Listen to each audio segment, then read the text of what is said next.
हरिओम, हर हर महादेव। उज्जैन श्री महाकालेश्वर ज्योतिर्लिंग के दर्शन करने के बाद हम लोग एक जगह पर रुके रात को डिनर करने के लिए।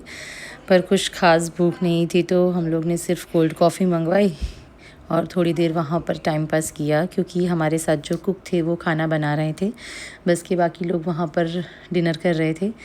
डिनर करने के बाद हम निकल पड़े चित्रकूट की तरफ। चित्रकूट में हम दोपहर के भोजन के लिए ही रुके थे और मंदाकिनी नदी में स्नान करने के लिए गए।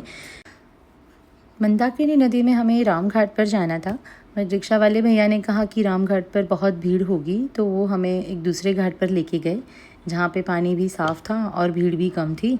तो मंदाकिनी नदी में स्नान करने के बाद हम लोग ने एक रिक्शा पकड़ी, क्योंकि जगह जगह बैरिकेड्स लगे थे तो लॉन्ग कट से जाना पड़ता था। तो हमने एक शॉर्टकट ढूंढा, पर हमारा रिक्शा ऐसे शॉर्टकट में जा ही नहीं पा रहा था। हमें उतर उतर के रिक्शा को धक्का मारना पड़ रहा था और कई कई जगह पर तो कुछ लोगों को उतर के चलना भी पड़ रहा था। तो उसमें उतर के चलने की बारी मेरी और जीजा जी की ही आ रही थी।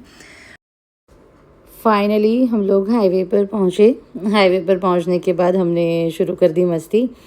थोड़ी देर के बाद मैंने रिक्शा वाले भैया को रिक्वेस्ट की कि क्या प्लीज़ आप आपका रिक्शा थोड़ी देर चलाने के लिए देंगे। तो उन्होंने कहा कि पहले तो एक बार मना किया, फिर मैंने उनको कहा कि भैया मेरे पास लाइसेंस है, प्लीज़ आप दे दो, 100-200 मीटर चलाने के लिए दे दो।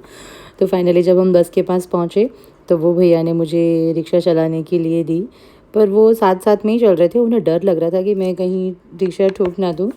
तो फाइनली रिक्शा चलाने का मौका मिला, मतलब first time in life rickshaw एक बार चला ही लिया। और उसके बाद हम आगे बढ़े। रात को एक जगह रुके तो यहाँ हैंडपम्प दिखा, तो मैं छोटे बच्चे के जैसे एक्साइटेड थी हैंडपम्प को चलाने के लिए। तो फाइनली हैंडपम्प चलाया और ये 80s के टाइम का टीवी देखा। तो मुझे तो समझ में ही नहीं आया इसमें एक्टर एक्ट्रेस कौन है। आप प्लीज़ कमेंट करके बताइए क्या है। उसके बाद जब तक खाना बन रहा था हम लोग बोर हो रहे थे, तो फिर हमने स्टार्ट कर दिया रिवर्स खो खेलना।